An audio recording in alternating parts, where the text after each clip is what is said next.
Début. Alors, cette vidéo va permettre de présenter le pilote de bout activé, le procédé à bout activé tel qu'on le met en œuvre au lycée, ici, sur ce pilote. Alors, le premier problème à se poser, c'est quelles sont les eaux usées. Quelles sont les eaux usées? Alors, les eaux usées, elles sont stockées ici, dans cette bâche D1 de 800 litres. Pour fabriquer ces eaux usées, on ne prend pas de vraies eaux usées, on ajoute dans de l'eau du robinet des éléments chimiques, de l'éthanol qui va servir de pollution carbonée, du chlorure d'ammonium qui va servir de pollution azotée et du phosphate de sodium qui va servir de pollution phosphorée. Alors, cette pollution D1, ici, ça correspond aux eaux usées telles qu'elles arrivent sur le pilote. Mais avant d'avoir ces eaux usées, on a réellement réalisé des eaux usées concentrées. Elles sont concentrées ici dans cette bâche qui est nommée D5. Et cette bâche ici comporte les eaux usées concentrées 200 fois. D'accord? Donc, les eaux usées sont réellement préparées ici, avec le chlorure d'ammonium, l'éthanol et le phosphate de sodium. Elles sont diluées 200 fois ici et elles vont être acheminées vers le pilote par ce tuyau qui part ici. D'accord? Et ce tuyau, il va arriver dans le pilote par ici. Ici. Et donc, si on suit rigoureusement le tuyau, comme on fait d'habitude, eh bien, on constate que, voilà, alors ça part d'ici. Hein? Le tuyau d'alimentation des eaux usées, il est là. D'accord? Il part de cette vanne-là. Donc, comment les eaux usées arrivent jusque dans le pilote? En fait, il y a une petite pompe à engrenage ici, qui est la pompe G1. C'est une toute petite pompe. Ensuite, pour mesurer le débit, vous avez un débitmètre ici, c'est un débitmètre électromagnétique.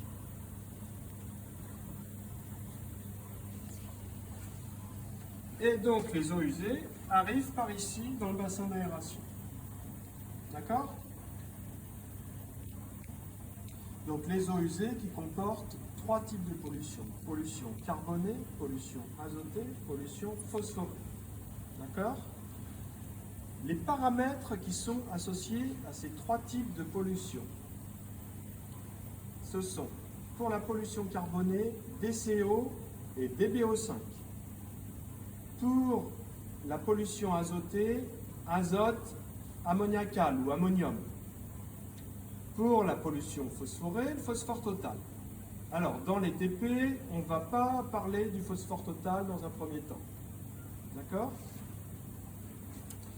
Alors, à noter qu'on peut consulter le débit d'alimentation du pilote ici. D'accord? Donc ici, vous avez une alimentation du pilote à 11,3 litres heure. 24 heures sur 24, donc ça vous fait un peu plus de 250 litres par jour. D'accord? Les eaux usées, avec leurs paramètres de pollution, sont dépolluées ici par une biomasse constituée de micro-organismes. Et cette biomasse, c'est elle qui va manger la pollution et la transformer pour la pollution carbonée en CO2, pour la pollution azotée en N2. Alors, cette biomasse, elle est constituée de bactéries, de protozoaires et de métazoaires. On peut l'observer en faisant un examen microscopique à l'état frais. Alors, cette biomasse, elle est aérée. Et pour l'aération, on a ici une canne qui plonge,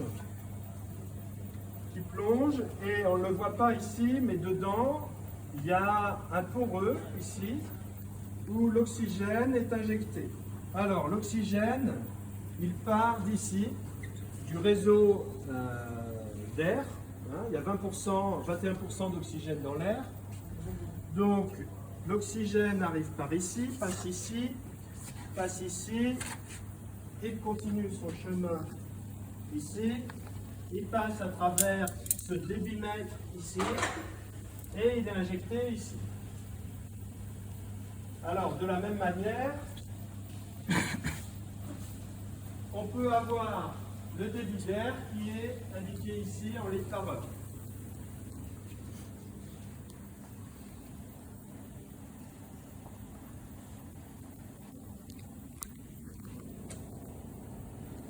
Alors, l'oxygène est indispensable à la respiration cellulaire des bactéries, protozoaires, métazoaires, qui, comme nous, respirent.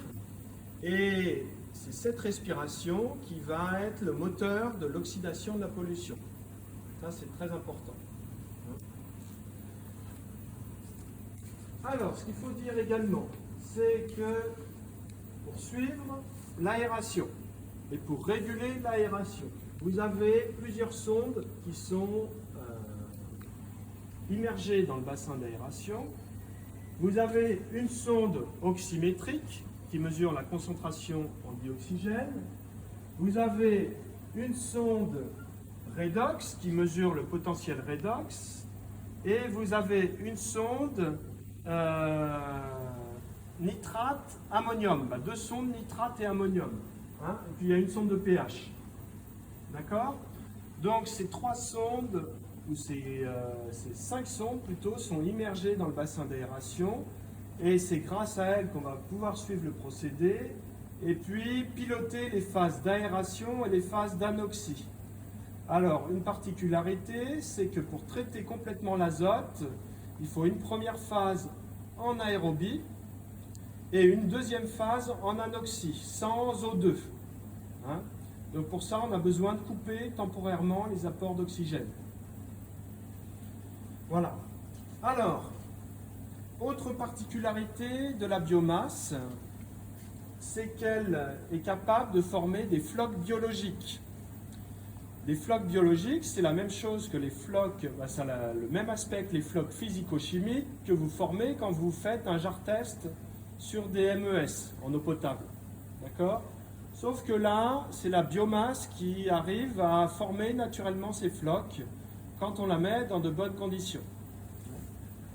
Alors, ça va être très pratique parce que ces flocs, ils vont décanter naturellement. Alors, ils ne décantent pas naturellement, ils ne décantent pas dans le bassin d'aération puisqu'il y a l'oxygénation et puis l'agitation qui entraîne le brassage permanent de la biomasse et des eaux usées en cours de traitement. C'est ce qu'on appelle la liqueur mixte, la biomasse plus les eaux usées en cours de traitement. Mais quand on va passer ici dans le décanteur ou clarificateur, eh bien, il n'y a plus d'agitation. Et là, on voit nos flocs qui sont ici. Et ces flocs vont naturellement décanter dans le fond du décanteur. D'accord? Si bien que dans le décanteur ou clarificateur, on va séparer les eaux usées traitées, ce qu'on appelle le rejet, par surverse, qui va tomber là et qui va être envoyé vers les égouts par ce tuyau-là, de la biomasse traitante qui va tomber dans le fond du clarificateur. Cette biomasse traitante, elle a deux issues. On va soit la recirculer en la faisant passer ici, ici. Alors on voit qu'elle recircule Hein. On voit qu'il y a un flux. Et donc, cette biomasse traitante, elle va être entraînée par cette pompe G2, ici, vers la recirculation. Pourquoi on recircule la biomasse? Pour maintenir constante la quantité de biomasse dans le bassin d'aération. D'accord? S'il n'y a pas assez de quantité de biomasse ici, eh bien l'épuration, elle ne peut pas se faire correctement. D'accord? Une autre possibilité, et ce qui se fait en station d'épuration, c'est que la biomasse traitante ici, comme elle mange de la pollution, elle grossit. Comme nous, si on mange trop, on grossit. D'accord? Alors, elle grossit non pas en un seul corps, mais en millions de cellules qui se démultiplient. Hein. Et donc, cette biomasse traitante devient excédentaire. Donc, de temps en temps, il faut l'extraire. C'est l'extraction des boues. D'accord? Et c'est ces boues extraites qu'on va envoyer vers la filière boue. Alors, qu'est-ce qu'il me reste à vous dire? Vous présenter quelques éléments. Ça, c'est le moteur de l'agitateur, le moteur du racleur du clarificateur. Hein, pour que la biomasse ne colle pas ici dans le cône, là, il faut la racler en permanence. Ça, c'est le moteur de l'agitateur du bassin d'aération.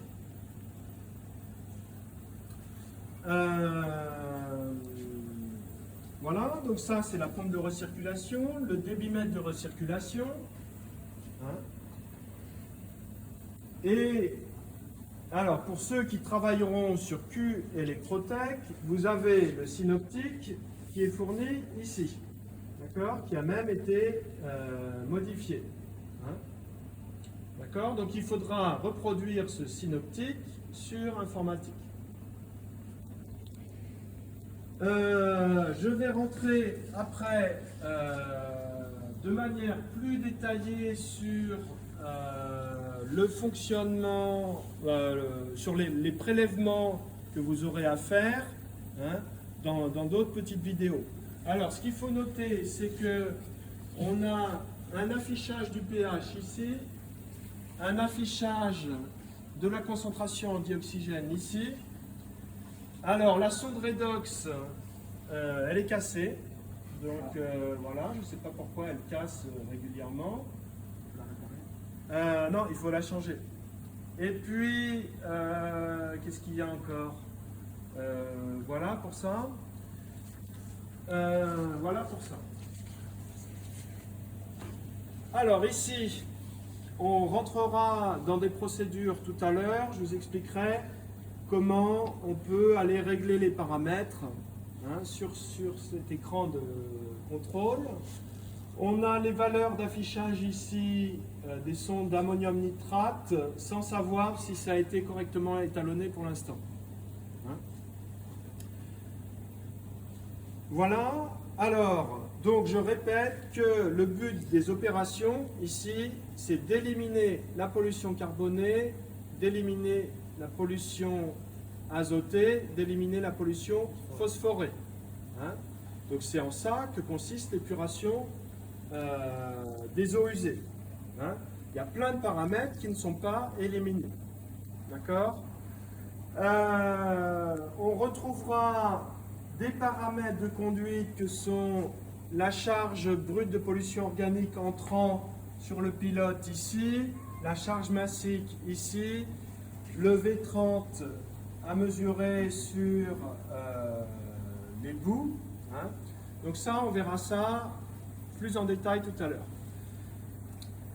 Je mets un clap de fin sur la présentation.